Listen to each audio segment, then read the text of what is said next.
Bismillahirrahmanirrahim. Assalamualaikum warahmatullahi wabarakatuh. Alhamdulillah, wassalatu wassalamu ala Rasulillah wa ala alihi wa sahbihi wa mawala wa la hawla wa la quwwata illa billahil aliyyil azim. Bapak Ibu muslimin dan muslimat rahimakumullah, melanjutkan kajian sirah nabawi kita. Pada pertemuan yang lalu kita sudah sampai pada pergerakan dari kafilah dagang Abu Sufyan, di mana Abu Sufyan sebelum kafilahnya sampai ke lokasi Badar telah menyusun strategi, yaitu dengan cara mendatangi lokasi terlebih dahulu untuk mengecek apakah ada kemungkinan rombongan ataupun kafilahnya ini akan disergap, dan saat itu ia menahan pergerakan kafilahnya, tidak mendekati Badar terlebih dahulu, tapi ia berangkat dengan salah seorang rekannya ke Badar dan kemudian bertemu dengan seseorang yang berada ataupun tinggal tidak jauh dari lokasi Badar. Kemudian ia mendapatkan kabar bahwasanya adapun pergerakan pasukan daripada Madinah itu tidak didapati. Hal ini tentunya berkaitan dengan siasat yang sudah diatur oleh Rasulullah, di mana Rasulullah sendiri pada saat itu meletakkan pasukan yang beliau pimpin itu di lokasi yang berseberangan dengan lokasi Badar, sehingga ketika ada orang yang ditanya tentang apakah ada pasukan di kawasan Badar, maka jawabannya tentu tidak ada, karena memang tidak ada pasukan tersebut, tidak ada. Akan tetapi Rasulullah mengirim 2 orang sahabat untuk mengecek akan pergerakan kafilah itu sendiri. Nah, dengan kecerdikan daripada Abu Sufyan dapat mengetahui dari bekas kotoran yang dimakan oleh tunggangan 2 orang utusan ini, di mana ia mendapati bahwasanya kurma yang dimakan itu adalah kurma Madinah, sehingga dengan begitu ia langsung menyimpulkan bahwasanya pergerakan kafilah dagang yang beliau pimpin ini pada dasarnya sudah ketahuan dan sedang diincar. Lalu Abu Sufyan kemudian memutuskan untuk yang pertama memutar haluan. Yang awalnya rombongan tersebut akan melewati kawasan Badar yang notabene yang dekat dengan Madinah, maka ia mengubah rutenya menuju kawasan alternatif, yaitu melewati pinggir pantai. Nah, dari sana beliau kemudian sebelum bergerak juga mengutus seorang anak buahnya, salah seorang anggotanya yang bernama Dhamdam bin Amr al-Ghifari, untuk memberikan kabar berita kepada orang-orang Makkah bahwasanya kafilah dagang ini sedang diincar oleh Nabi Muhammad SAW. Apalagi kafilah tersebut membawa keuntungan yang cukup banyak, dan juga kafilah dagang Quraisy ini dimodali oleh para penduduk Makkah yang banyak menanamkan sahamnya pada perjalanan tersebut. Oleh karena itu Abu Sufyan membuat 2 langkah ini untuk memastikan keselamatan daripada kafilah dagangnya ini, dan juga menghindari kalau seandainya posisi mereka tertangkap, maka setidaknya mereka akan diketahui bahwasanya mereka itu memang posisinya tidak memungkinkan untuk sampai ke kota Makkah, sehingga bisa melepaskan tanggung jawab atau tuntutan dari orang-orang Makkah. Maka sampailah Dhamdam ini ke Makkah. Pada saat ia sampai ke Makkah, ia memacu ontahnya sekencang-kencangnya langsung menuju kawasan Haram. Tentunya tindakan ini untuk memancing perhatian dari para penduduk Mekah yang melihat ada orang yang masuk kok memacu kudanya seakan-akan itu masih dalam perjalanan. Nah, hal ini kemudian berhasil menarik perhatian orang-orang Quraisy sehingga banyak di antara mereka yang penasaran dengan apa penyebab si penunggang kuda tunggangan tersebut memacu kudanya di kawasan Makkah dengan kencang. Setelah sampai di kawasan Haram, yaitu di sekitar Ka'bah, pada saat itu Damdam pun berteriak, "Ya ma'asyiral Quraisy, qafilah, qafilah. Harta benda kalian yang dibawa Abu Sufyan telah dihadang Muhammad beserta rekan-rekannya. Kalian harus menyusul An-Najdah, An-Najdah. Tolonglah, tolonglah." Nah, jadi pembawaan berita ini sangat provokatif sehingga membuat bayangannya adalah memang kafilah itu sudah dihadang dan sudah tertangkap. Orang-orang Quraisy, yang seperti kita singgung bahwasanya pada saat kejadian terakhir pengiriman Sariyah, pasukan-pasukan kecil yang dikirim oleh Nabi pada kasus terakhir sebelum Badar Kubra ini, ada pengiriman yang dipimpin oleh Abdullah bin Jahshin. Abdullah bin Jahshin dikirim dan ia berhasil menghadang kafilah dagang yang dipimpin oleh Abdullah bin Hadrami. Dalam penghadangan tersebut terjadi kontak senjata yang menewaskan Abdullah al-Hadrami dan menawan sisanya. Dan ini cukup membuat malu orang-orang Quraisy. Mengapa? Karena pertama, selama ini mereka menganggap pasukan Islam itu lemah karena belum pernah ada perlawanan yang sengit dari kaum muslimin selama ini. 13 tahun di Mekah tidak ada perlawanan.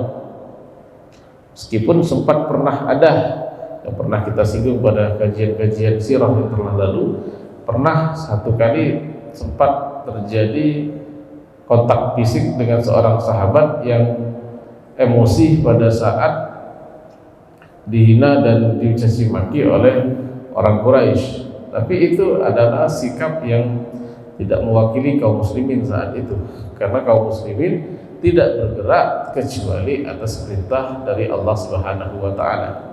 13 tahun tidak ada perlawanan. Maka mereka menganggap bahwasanya apapun yang mereka lakukan, apapun yang mereka tindaskan kepada orang-orang muslim itu sah-sah saja dan tidak mungkin ada perlawanan. Nah, Abdullah bin Jahshin membuka mata mereka bahwasanya kaum muslimin tidak selemah itu. Apalagi saat itu kejadiannya tidak jauh dari kota Mekah. Rasulullah mengirim mata-mata dari kota Madinah sampai hampir ke kota Mekah. Ini pergerakan yang sangat luar biasa sekali, sehingga kejadian tersebut membuat malu dan aib bagi orang-orang penduduk Mekah itu sendiri. Nah, sekarang belum selesai masalah kemarin, belum selesai masalah yang mereka hadapi, malu mereka pada saat itu. Sekarang ditambah dengan berita kafilah dagang yang notabene yang membawa saham yang mereka tanam itu dihadang. Hal ini membumbui luka yang sudah lama. Jadi yang awalnya belum sembuh ditambah lagi. Jadi seperti menyiramkan minyak bensin ke dalam api yang berkorban, maka makin menyalah-nyalah. Hal ini membuat mereka marah sampai-sampai mereka mengatakan, apakah Muhammad dan rekan-rekannya mengira bahwa dia bisa menjadi seperti kafilah Ibnu Hadrami? Sama sekali tidak. Demi Allah, mereka pasti akan mendapatkan kenyataan yang berbeda. Jadi istilahnya Apakah mereka pasukan muslimin itu menganggap kita tidak akan melawan, ataupun mereka akan sukses seperti pada saat menghadap kafilah Ibnul Hadrami? Enggak, kali ini kita tidak akan membiarkannya, kita akan menyambut mereka. Maka saat itu hampir keseluruhan penduduk Makkah itu bergabung dalam pasukan. Qadarullah pada saat itu hanya tersisa dari pembesar itu Abu Lahab. Abu Lahab tidak ikut dalam perang Badar, tapi dia mengirimkan utusan, yaitu di mana ada seseorang yang memiliki hutang piutang dengan dirinya, maka dia menagih orang tersebut dan mengatakan, jika engkau berangkat maka hutang piutangmu akan kuanggap selesai. Nah, Abu Lahab karena ada satu dan lain hal tidak berangkat menuju Badar. Begitu juga kabilah Bani Adi juga pada saat itu memutuskan untuk tidak berangkat, tidak berkoalisi, bergabung dengan pasukan yang dipimpin oleh Abu Jahal dalam perang Badar tersebut. Entah dengan alasan apa, kemungkinan adalah karena memang Bani Adi itu tidak memiliki saham apa-apa pada kafilah dagang Abu Sufyan, sehingga merasa tanggung jawabnya pun tidak ada. Maka pada saat itu yang berangkat jumlahnya adalah 1.300 orang ini berangkat, dan di antara yang berangkat ini ada Azazil, yaitu iblis. Iblis ikut bergabung dalam perang Badar. Dalam perang Badar tersebut, awal mulah daripada iblis ikut bergabung adalah saat terjadi perselisihan di antara pasukan tersebut, di mana beberapa kabilah itu khawatir kalau seandainya mereka bergabung dan jauh dari kampung mereka, mereka akan disergap oleh orang-orang dari Bani Bakar, karena ada beberapa permasalahan yang membuat mereka tidak berani untuk bergabung dengan kafilah tersebut. Maka saat itu, untuk memastikan pergerakan ini benar-benar besar dan terjadi, iblis menyerupakan dirinya pada bentuk Suraqah bin Malik, salah seorang pemimpin Bani Kinana. Dan Bani Kinana ini termasuk suku besar yang dihormati oleh mayoritas penduduk Quraisy. Maka dengan menyamar sebagai Suraqah bin Malik, bergabung dalam pasukan, iblis mengatakan, aku yang akan menjadi jaminan, kafilah-kafilah yang akan menjadi penjamin dari amannya kalian daripada makarnya Bani Bakar.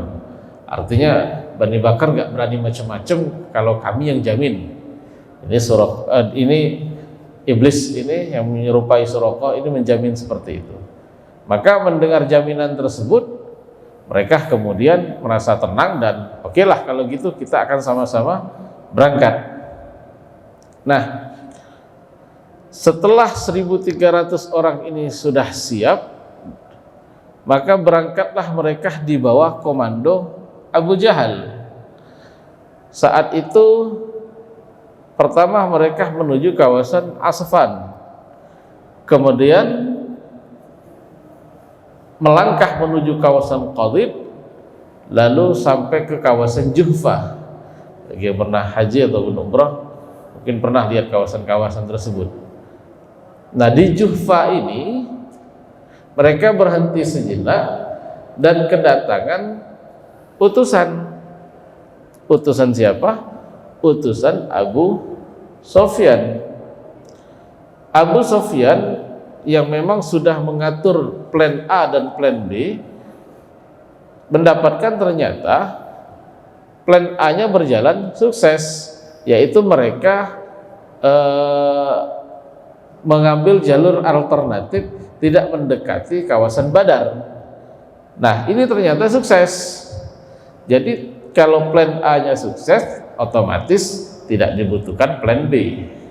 Maka Abu Sufyan kemudian mengirim seorang utusan lagi dan menulis di dalam surat tersebut, sesungguhnya kalian keluar itu dari kota Mekah tujuannya kan untuk menyelamatkan kafilah dagang.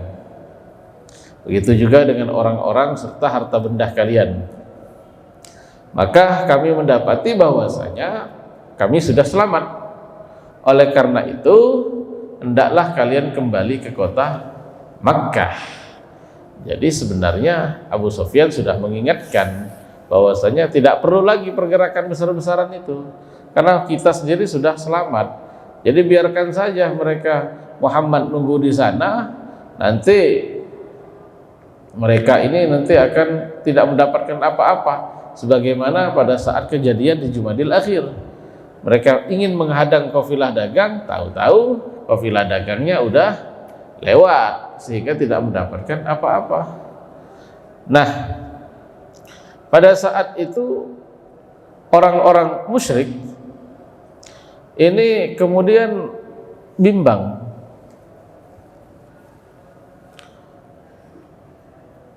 Mereka ada dua pilihan sekarang.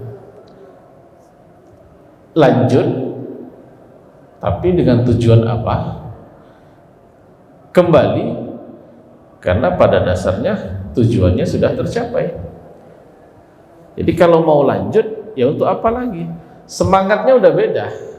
Kalau awalnya karena ingin menyelamatkan, pertama ada orang-orang mereka di kafilah dagang tersebut, ingin menyelamatkan saudara mereka. Yang kedua, harta mereka juga, saham mereka. Lah, kalau sekarang kan sudah selamat, buat apa lagi berangkat? Maka saat itu Al-Akhnas bin Syarik, salah seorang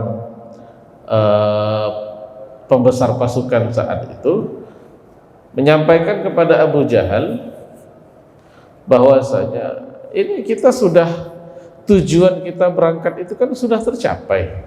Ya udahlah, kita balik kanan aja, nggak perlu kita berangkat lagi. Tapi Abu Jahal tidak mau. Pada dasarnya Abu Jahal itu punya tujuan yang lebih jauh lagi. Tujuannya bukan cuma sekedar menyelamatkan kafilah dagang, tapi mau nyerang Madinah. Karena apa? Abu Jahal tahu bahwasanya kalau dibiarkan nanti oke, masalah ini berhasil lolos, berangkat lagi nanti dihadang lagi. Jadi udah kayak benalu bagi dia. Ditambah lagi kebenciannya kepada Rasulullah dan kaum muslimin. Mumpung nih pasukan masih banyak, jumlahnya juga besar, kenapa nggak sekalian aja perang? Toh secara hitung-hitungan matematika selesai. Istilah yang digunakan oleh Abu Jahal adalah biarkan kita makan-makan, pesta-pesta, nyanyi-nyanyi bersama dengan biduan di kawasan sana. Besoknya kita gulung kaum muslimin sampai ke akar-akarnya. Jadi tidak diurunkan, kita berangkat aja. Nah, oleh karena itulah kemudian pendapat Al-Akhnas bin Syarik ini tidak didengarkan, dan juga tidak didengarkan oleh mayoritas pasukan Quraisy. Nah, mendapatkan usulannya ini tidak digubris, maka saat itu Al-Akhnas bin Syarik mengajak kaumnya dari Bani Zuhrah untuk kembali. Dia sampaikan, untuk apa kita ke sana? Toh pada saat ini sudah tidak ada lagi tujuan pastinya, hanya untuk egonya, keinginannya Abul Hakam saja. Maka saat itu kabilah atau sukunya Bani Zuhra, sukunya Al-Ahnas bin Syarik ini memutuskan untuk kembali. Jumlah mereka berapa? Jumlah mereka 300 orang.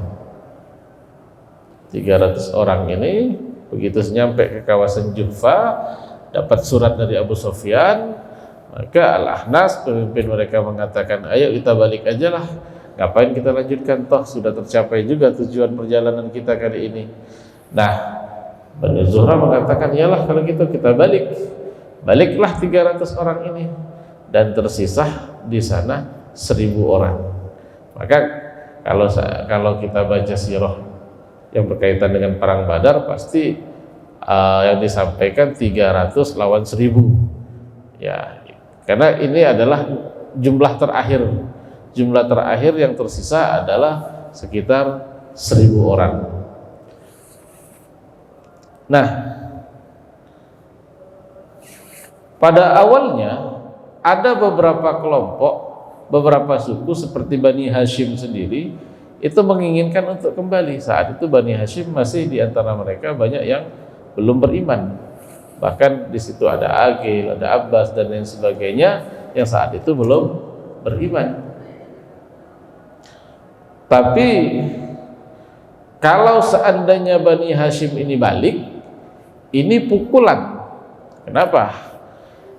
Ini akan menggoyangkan keyakinan orang-orang atau pasukan Badar, pasukan Quraisy. Karena Bani Hashim ini termasuk Bani yang paling dihormati, yang paling didengar. Lah kalau mereka saja pulang, kita ngapain berangkat gitu. Oleh karena itulah berbeda dengan kejadian Bani Zuhra yang tidak terlalu dipentingkan oleh Abu Jahal. Bani Hashim diancam dengan kalimat, kalau seandainya kalian ikut-ikutan pulang, maka berarti tali silaturahim di antara kita akan terputus. Itu ancaman Abu Jahal yang kemudian membuat mereka Bani Hashim memutuskan untuk bertahan dan ikut di dalam pasukan. Maka berangkatlah mereka setelah deal ketemu jumlahnya, berangkat sampai mendekati pinggiran kawasan Badar. Nah, sekali lagi pergelakan ini, kembalinya pasukan Abu Sufyan, keluarnya pasukan kaum musyrikin dari kota Mekah, itu belum diketahui kaum muslimin, belum. Oleh karena itu, pada saat itu ketahuannya kapan? Pada saat Rasulullah Shallallahu Alaihi Wasallam bersama dengan Abu Bakar As-Siddiq radhiyallahu an itu mendapati bahwasanya ada berita tentang keberangkatan para penduduk Quraisy ini. Orang-orang Quraisy ini berangkat dari sana untuk menyelamatkan kafilah, dan mereka juga mendapati bahwasanya pasukan ataupun kafilah dagangnya Abu Sufyan ternyata berhasil lewat, tidak sampai, tidak ketemu. Rasulullah dengan Abu Bakar berdua mendahului pasukan, ngecek di sana, bertanya dengan orang Badui yang ada tinggal di sana. Maka Nabi bertanya, yaitu tentang pergerakan-pergerakan yang terjadi. Maka di sana kedapatan bahwasanya ada pergerakan dari kota Mekkah. Bahkan saat itu orang-orang si penunjuk jalan tadi ataupun orang yang ditemui tadi bisa dengan tepat menyebutkan lokasi di mana Rasulullah meletakkan pasukannya, begitu juga lokasi orang Quraisy. Lalu kemudian sore harinya Rasulullah kembali mengirim beberapa mata-mata, yaitu Sayyidina Ali, Zubair, dan Sa'ad bin Abi Waqqas. Pada saat mereka berada di sekitar kawasan Badar tersebut, mereka mendapati ada orang yang sedang bawa air, lagi ngisi air. Maka orang ini ditahan oleh ketiganya, diinterogasi. Setelah diinterogasi, mereka itu menjawab, orang ini menjawab, saya adalah pesuruh dari pasukan Quraisy. Tapi saat itu para sahabat tidak menyukai jawaban tersebut, dan mereka masih berharap bahwasanya ini adalah pesuruh daripada Abu Sufyan, biar tercapai tujuannya. Maka orang ini akhirnya mendapatkan sedikit pelajaran, sampai kemudian berteriak dan mengatakan, ya, aku adalah pesuruh Abu Sufyan, baru dilepas. Dan perilaku ini disindir oleh Rasulullah. Nabi mengatakan, pada saat mereka berkata jujur, kalian gak percaya. Tapi pada saat ia mengatakan sesuai dengan yang kalian inginkan, kalian percaya. Maka Rasulullah mengatakan, orang ini benar-benar adalah utusan Quraisy.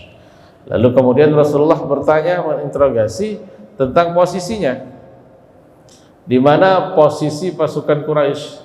Ternyata posisinya tak jauh dari lokasi Badar, berada di sebalik bukit. Nah, itulah lokasinya. Kemudian Rasulullah tanya, jumlah mereka berapa banyak? Maka orang ini mengatakan, saya tidak tahu persis jumlahnya berapa, tapi setiap hari ada onta yang disembelih untuk dijadikan konsumsi bagi pasukan. Maka Rasulullah kemudian bertanya, berapa jumlah yang disembelih setiap harinya? Ia menjawab, kisaran 9 sampai 10 onta yang disembelih. Maka Nabi kemudian mengkalkulasikan dan mengatakan, berarti jumlah kalian sekitar 1000. Karena 100 onta itu dikonsumsi oleh 1 onta dikonsumsi oleh 100 orang. Nah, maka Rasulullah akhirnya mengetahui lokasi tepatnya di mana, jumlahnya di mana. Nah, tapi sebelum itu, setelah mendapati bahwasanya harus ada perubahan rencana. Rencana awal jelas adalah menyergap kafilah. Pasukan yang tersedia pun jumlahnya sedikit, begitu juga peralatan perang tidak memadai. Rasulullah ingin lanjut. Rasulullah ingin melanjutkan, ayo, walaupun jumlah kita tidak kondusif, kita lanjutkan saja. Kita berharap pertolongan dari Allah. Tapi sekali lagi, Nabi tidak otoriter. Nabi meminta pendapat dari golongan Ansor dan golongan Muhajirin, apa tindakan selanjutnya. Maka Rasulullah mengumpulkan semuanya dan menyampaikan berita bahwasanya tujuan kita itu tidak tercapai. Mengapa ya Rasulullah? Karena kafilah dagang itu telah melarikan diri. Tapi sekarang datang berita yang lebih besar lagi. Apa itu? Ternyata mereka telah menghubungi Madinah Mekah, sehingga penduduk Mekah telah mengirimkan pasukannya yang jumlahnya kisaran 1000 orang. Jadi 3 kali lipat lebih dari penduduk dari pasukan Rasulullah. Maka Rasulullah mengatakan, aku ingin mengetahui pendapat kalian. Apa pendapat kalian tentang pergerakan ini? Apakah kita balik? Apakah kita lanjut? Maka saat itu Abu Bakar dan Umar mewakili Muhajirin menyatakan kesetujuannya. Dan kemudian Al-Miqdad bin Amr pun berdiri dan mengatakan, ya Rasulullah, majulah terus seperti diperlihatkan Allah kepada engkau. kami akan bersama engkau. Demi Allah, kami tidak akan berkata kepada engkau sebagaimana Bani Israel yang berkata kepada Musa, pergi engkau sendiri dengan Rabbmu, lalu berperanglah kalian berdua, sesungguhnya kami ingin duduk menanti di sini saja. Tapi pergilah engkau bersama Rabbmu, lalu berperanglah kalian berdua, sesungguhnya kami akan bersama kalian berperang. Demi yang mengutusmu dengan kebenaran, seandainya engkau membawa kami ke dalam sumur yang gelap, maka kami pun siap untuk masuk ke dalamnya. Jadi dari kaum Muhajirin sudah berkomitmen bahwasanya apapun yang terjadi kita lanjut. Meskipun tujuan awalnya tidak sama dengan tujuan akhir ini, kita akan tetap melanjutkan. Nah, Muhajirin sudah dapat, tapi dari Ansar belum. Maka Nabi mengatakan, asyiruni ya ma'syaral muslimin, asyiruni, berikan musyawarah kalian, berikan pendapat kalian kepadaku. Maka saat itu Sa'ad bin Mu'az yang sudah mendengar jawaban dari orang-orang Muhajirin, tapi Rasulullah masih juga menanyakan pendapat, maka ia mengatakan, ya Rasulullah, aku merasa maksud ucapanmu itu ditujukan kepada kami kaum Ansar.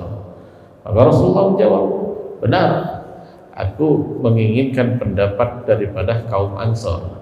Karena kalau kita ingat lagi Pak, pada perjanjian antara orang-orang Ansar dengan Rasulullah, orang-orang Ansar itu akan melindungi Nabi dengan jiwa dan raga mereka, dengan catatan Nabi berada di kawasan Madinah. Sementara Badar ini posisinya di luar Madinah. Jadi kalau seandainya orang Ansar menolak, itu hak mereka. Apalagi jumlah mereka banyak. Kaum Aus, dari Aus 61, Khazraj 170, 200 lebih dari setengah pasukan itu adalah orang-orang Ansar. Dan pada dasarnya orang Ansar ini kan tidak punya permusuhan tersendiri dengan pasukan yang berasal dari Quraisy. Harta mereka tidak dirampas, mereka juga tidak ditindas oleh orang-orang dari Quraisy. Sehingga kalau seandainya mereka memutuskan, Muhammad, kami ini punya perjanjian di dalam kota, kalau di luar kota kami tidak punya perjanjian, itu sah.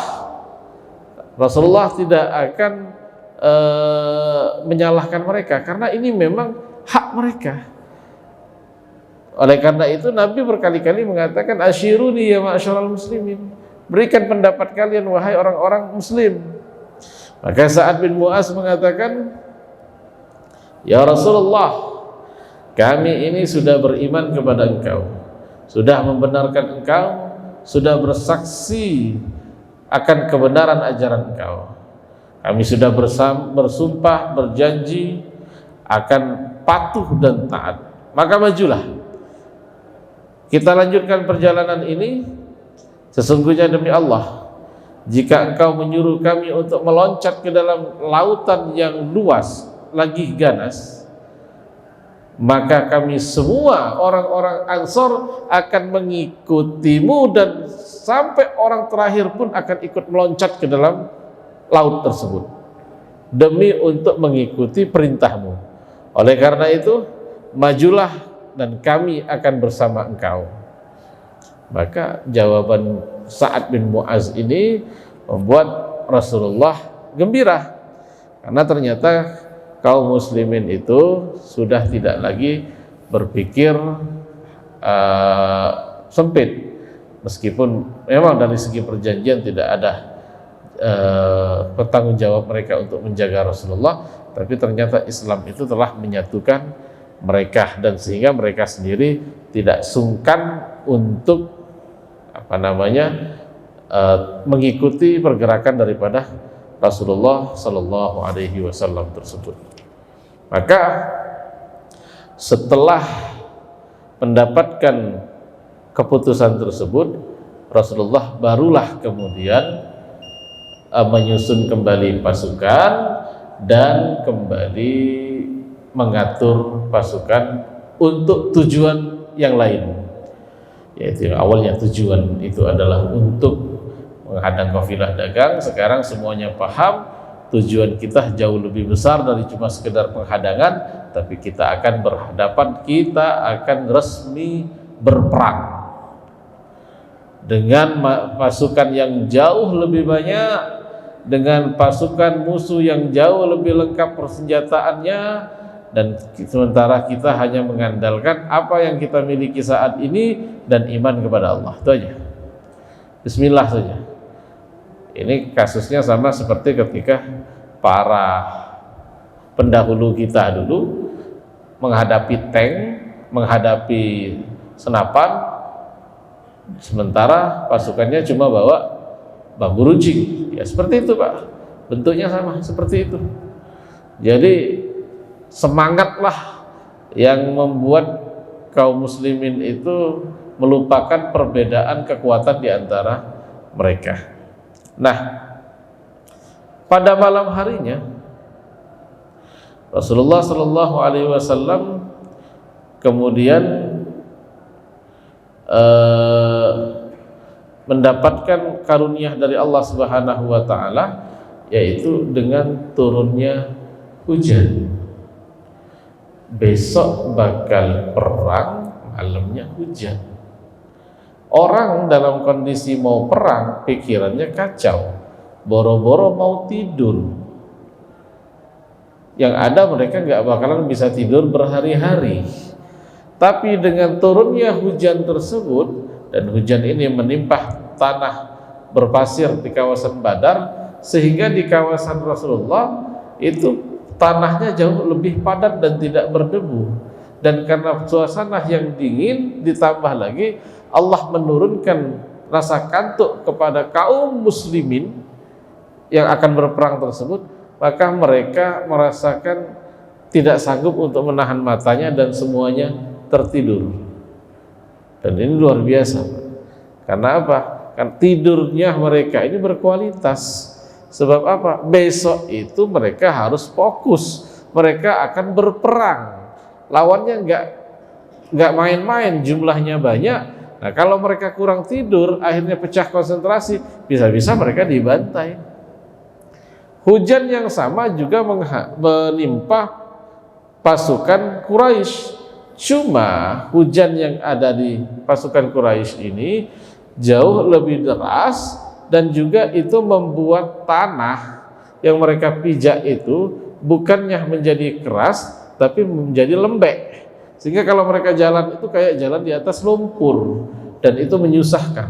Ditambah lagi akibat angin, tenda-tenda mereka banyak yang tertiup oleh angin, sehingga mereka kemudian banyak yang tidak bisa istirahat dengan tenang, istirahat dengan sempurna di malam akan perang Badar itu.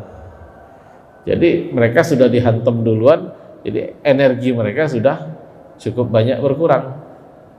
Pagi harinya ataupun sore harinya, Rasulullah kemudian membawa pasukan resmi berjalan ke arah Badar. Di Badar, beliau berhenti di pinggir Badar. Tak jauh, jadi ada sumur. Ada berapa sumur? Nah, di sumur pertama ini Rasulullah.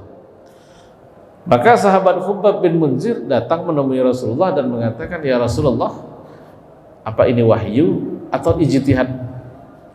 Kalau wahyu, otomatis kita tidak cerita lagi, karena ini sudah perintah. Tapi kalau seandainya ini adalah ijtihadmu, maka menurutku ini ijtihadnya kurang tepat, yaitu penempatan pasukan ini. Penempatan pasukan ini tidak tepat. Kenapa? Karena masih memberi peluang kepada orang-orang Quraisy untuk menstok minum mereka di sumur yang ada di dekat mereka. Jadi kaum muslimin pegang sumur yang ini, sementara sumur yang di sono itu bebas. Nah, ini dari sisi strategi perang tidak bagus. Maka kata Rasulullah, innama hiya khuda'. Ini cuma sekedar strategi, masih bisa diotak-atik. Jadi pendapatmu apa Hubaib? Katanya, ya Rasulullah, gimana kalau kita maju agak ke tengah, lalu kita timbun tuh sumur itu, kita timbun, tapi sebelumnya kita buat lubang parit besar, kita alirkan air dari sumur tersebut ke parit tadi. Nah, disinilah markasnya kaum muslimin. Jadi kalau seandainya kita dalam kondisi perang, logistiknya terjaga, terutama air terjaga. Sementara orang-orang musyrik tidak akan mendapatkan air karena daerah sumur yang ada di sana itu sudah ditutup.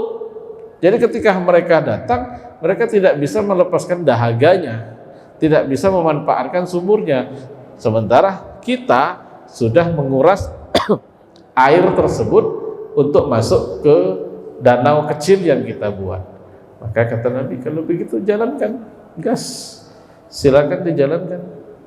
Maka akhirnya pasukan kaum muslimin bergerak lebih ke tengah lagi, lalu mereka menutupi sumur-sumur yang ada di posisi dekat Quraisy, lalu membuat satu parit, satu kolam besar, lalu air-air dari sumur tersebut dialirkan ke sana. Nah, ini stok logistiknya pasukan Rasulullah sudah siap. Di malam harinya juga Rasulullah kemudian selain persiapan-persiapan yang sudah disiapkan, Rasulullah juga diminta oleh Sa'ad bin Mu'az, ya Rasulullah, kita ambil posisi lokasi komando. Lokasinya ini di mana nanti engkau akan tinggal di sana, memantau dari sana. Lokasi ini tidak terjangkau oleh orang-orang Quraisy. Jadi di belakang pasukan. Nanti kalau posisinya ini kelihatan kami akan kalah, engkau hendaklah berangkat langsung ke Madinah. Biar jangan sampai kalahnya, kalau kalah ya kalah habis, jangan sampai. Karena di belakang kita ya Rasulullah masih banyak orang yang mencintaimu. Kalau mereka seandainya engkau wafat dalam peperangan ini, maka mereka tidak akan mendapatkan kebaikan lagi. Maka Rasulullah akhirnya mengizinkan untuk membuat tenda tempat Rasulullah berada, yang dimana tenda ini dijaga oleh beberapa orang dari kaum Ansor. Nah, di malam harinya beliau dengan dengan Abu Bakar, Rasulullah bermunajat, mengangkat kedua tangannya sampai kata Abu Bakar terlihat putih ketiak beliau. Beliau kalau kita nyebut sekarang istilah istighosa, Pak, ngangkat tangan seperti ini, ya Rabb, ya Allah, ya Allah, ya Allah. Nabi itu berdoa sampai syal yang beliau pakai itu jatuh. Maka Abu Bakar mengatakan, ya Rabb, ya Rasulullah, doamu telah diijabah, doamu telah diijabah. Nabi itu ngangkat tangan sampai segini, istighosah, minta tolong, ya Allah, bantulah pasukan ini ya Rabb. Kalau seandainya pasukan ini hancur, maka tidak akan lagi ada yang menyembahmu sekarang. Setelah itu Allah turunkan kepada Nabi pengetahuannya. Setelah itu Rasulullah menunjuk kepada para sahabat, di sana si fulan akan wafat, di sana si fulan akan mati, di sana si fulan akan mati. Para pembesar-pembesar Quraisy itu sudah ditentukan, sudah Allah kabarkan kepada Nabi Muhammad SAW bahwasanya mereka akan tewas. Jadi sudah ada berita duluan, dan ini untuk mengefus semangatnya kaum muslimin, karena mereka diyakinkan bahwasanya mereka cukup menjalankan syariatnya saja, sementara hasilnya pada dasarnya sudah ditentukan oleh Allah Subhanahu wa taala. Lalu bagaimana tentang kondisi peperangan pada saat itu? Insya Allah akan kita lanjutkan pada pertemuan yang akan datang. Ini saja yang dapat kami sampaikan. Usi nafsi wa iyyakum bittaqwallah. Assalamualaikum warahmatullahi wabarakatuh.